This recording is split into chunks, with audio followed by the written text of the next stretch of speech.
Welcome to WZ Interviewing Tip, presented by the International Association of Interviewers. I'm Dave Thompson, Manager of Investigations and Consulting with WZ. And I'm Wayne Hoover, Senior Partner with WZ, as well as Executive Director for IAI.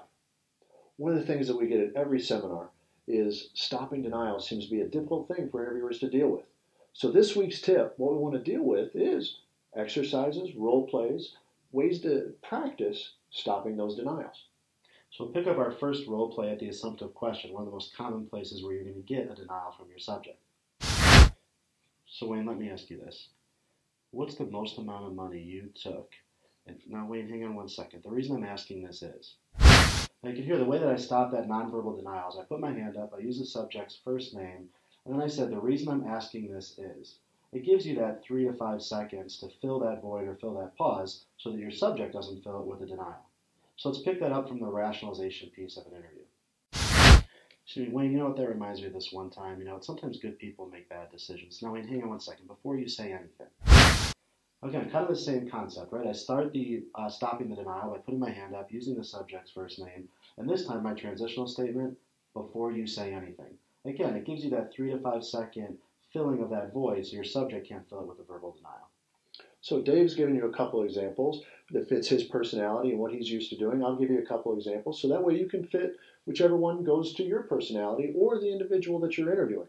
I'll pick it up again from the same spot Dave did with the assumptive question. Dave, let me ask you this.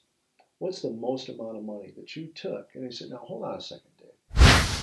Now you see right there, I do the exact same things he's mentioned. I say his name, I put my hand up, I turn my eyes, so that way I let him know I'm not listening. But then I'm starting my sentence of a transition away from the handling of the denial back to the rationalization. Now, let's pick it up in the middle of a rationalization.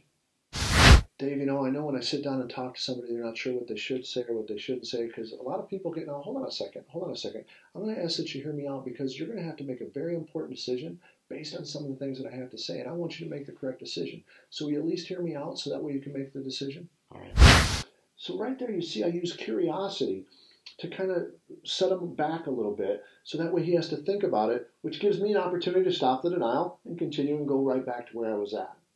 It's important to use that transition because you need to have somewhere to go. If your subject's starting to show you the nonverbal signs of a denial, it means they're resistant. And if somebody's resistant, you have to reduce that resistance, and we do that by rationalizing. And that's where that transition will take you to.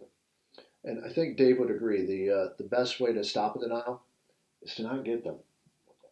One of the things that we've talked in previous tips is looking at room setup. We've also talked in our tips about looking at the background of the offender. We also talk about looking at the case facts. These are all things that will help you avoid denials if you pay attention to all those different areas and those tips that we've given in the past. So thank you for attending this week's tip. We look forward to seeing you again soon.